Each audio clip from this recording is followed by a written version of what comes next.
میں حیران ہوں کہ وہ جاسوس کونیا جانے کی بجائے یہاں کیوں آئے ہیں۔ وسولیس کہتا ہے یہاں کوئی اور آدمی ہے جو کونیا اور نکایا کے درمیان پیغام رسانی کر رہا ہے، ہمیں اس کا پتہ لگانا ہوگا، وہ بھی اس جاسوس کے پیچھے ضرور آئے گا۔ کمانڈر کہتا ہے اگر ہم اس سے پہلے جاسوس تک پہنچ گئے تو اس آدمی کا بھی پتہ چل جائے گا۔ دوسری طرف ٹریننگ ایریا میں ارطغرل دھندار کو کہتا ہے تم کافی محنت کر رہے ہو، اس سے میں کافی متاثر ہوا ہوں، اب تم جرگے کا آدمی اور ایک سپاہی ہونے کے پورے اقدار ہو۔ یہ سن کر دھندار بہت خوش ہو جاتا ہے اور کہتا ہے میرے پاس بھی آپ کے لیے ایک خوشخبری ہے بھائی، حلب سے ایک تاجر ابو منصور یہاں آیا ہے، وہ ہماری قالینوں سے کافی متاثر ہے اور ہم سے بہت ساری قالینیں خریدنا چاہتا ہے، اس نے پیشگی میں کافی سارا سونا بھی دے دیا ہے۔ ارطغرل کہتا ہے یہ تو خوشی کی بات ہے، کہاں ہے وہ؟ دھندار کہتا ہے ابھی تو وہ یہیں تھا، پتہ نہیں کہاں غائب ہو گیا ہے۔ جاویدار قبیلے میں آلیار اسلان کو کہتا ہے جب سے آپ امیر سعد الدین کی طرف سے ہو کر آئی ہیں آپ نے ایک لفظ بھی نہیں کہا، آپ گھڑ سواری اور شکار کی شوقین ہیں لیکن ابھی آپ اپنے خیمے میں بند ہو کر رہ گئی ہو۔ اسلان کہتی ہے میں ایک آزاد پرندے کی طرح اڑنا چاہتی تھی لیکن قسمت نے مجھے قید کر دیا ہے۔ آلیار کہتا ہے کوئی بھی آپ کو اس شادی پر مجبور نہیں کر سکتا باجی، اگر آپ ایسا نہیں کرنا چاہتی تو میں آپ کا پورا ساتھ دوں گا۔ اسلان کہتی ہے اب تیر کمان سے نکل چکا ہے بھائی، میں ریاست اور ہمارے قبیلے کے درمیان دشمنی نہیں پیدا کرنا چاہتی، آپ کو کیا لگتا ہے کہ آپ سعد الدین ہار مان جائے گا؟ آلیار کہتا ہے آپ مجھ پر یقین رکھیں باجی، جب تک میں زندہ ہوں آپ کو یہ شادی کرنے پر کوئی مجبور نہیں کر سکتا۔ اسلان مسکراتے ہوئے کہتی ہے اللہ کا شکر ہے کہ مجھے آپ جیسا بھائی ملا ہے۔ آلیار کہتا ہے شکریہ باجی، آج شام ہم ارطغرل صاحب کی طرف جائیں گے، آپ تیار ہو جائیں۔ دوسری طرف وسولیس کے کتے ایک جگہ پہنچ کر رک جاتے ہیں۔ ایک سپاہی کہتا ہے جناب وہ اس غار میں چھپے ہیں۔ یہ سن کر وسولیس اس غار کی طرف بڑھنے لگتا ہے اور اندر داخل ہو جاتا ہے۔ دوسری طرف سلطان علاء الدین حلنی بازار کے سرائے محل میں پہنچ چکے تھے، وہاں بازار کے بہت سارے تاجر بھی موجود تھے جنہیں سلطان نے دعوت دے کر بلایا تھا۔ وہ سب تاجر ارطغرل کی بہت تعریفیں کرتے ہیں اور کہتے ہیں ارطغرل صاحب نے ہمیشہ ہماری مدد کی ہے اور ہمارے سارے ٹیکس بھی معاف کر دیے ہیں۔ پھر سلطان علاء الدین آلیکو کو کہتے ہیں میرے مہمانوں کے لیے گوشت اور شربت لاؤ اور مجھے مایوس مت کرنا۔ پھر آلیکو اپنے آدمی کو اچھا کھانا تیار کرنے کا حکم دیتا ہے۔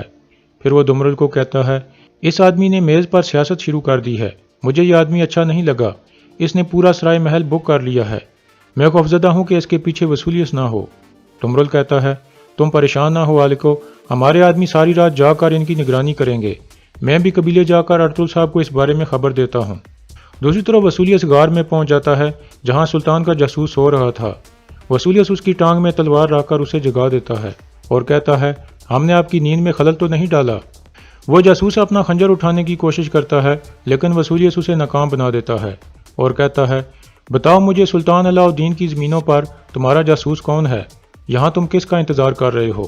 جاسوس کہتا ہے میں شہادت کا انتظار کر رہا ہوں کمینے۔ وسولیس اسے مکہ مار کر بیہوش کر دیتا ہے۔ اتنے میں شہنشاہ کا خاص کمانڈر اندر داخل ہوتا ہے اور کہتا ہے کمانڈر وسولیس وہ دو آدمی تھے، ایک آدمی غائب ہے۔ یہ سن کر وسولیس اس کمانڈر کی گردن پر تلوار پھیر کر اسے مار دیتا ہے۔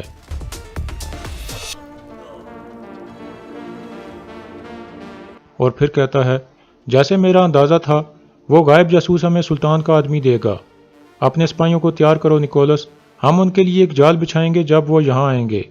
دوسری طرف آلیار اور اسلحان کائی قبیلے پہنچ چکے تھے اور سب کھانا کھانے لگتے ہیں۔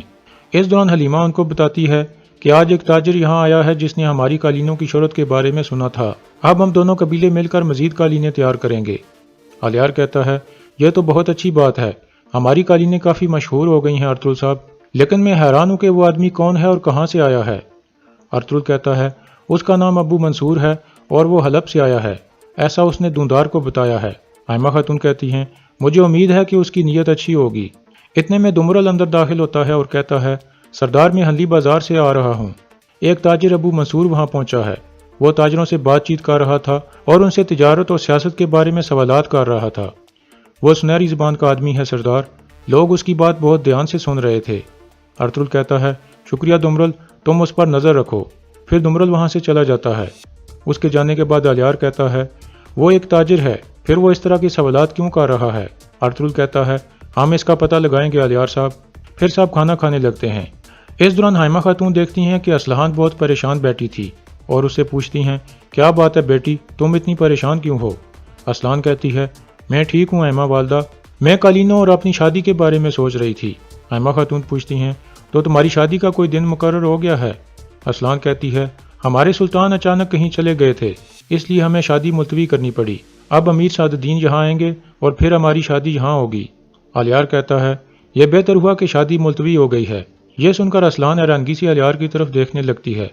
الیار کہتا ہے یہ سب ہمارے خاندان کی طرح ہے باجی، ہم ان سے کچھ بھی نہیں چھپائیں گے۔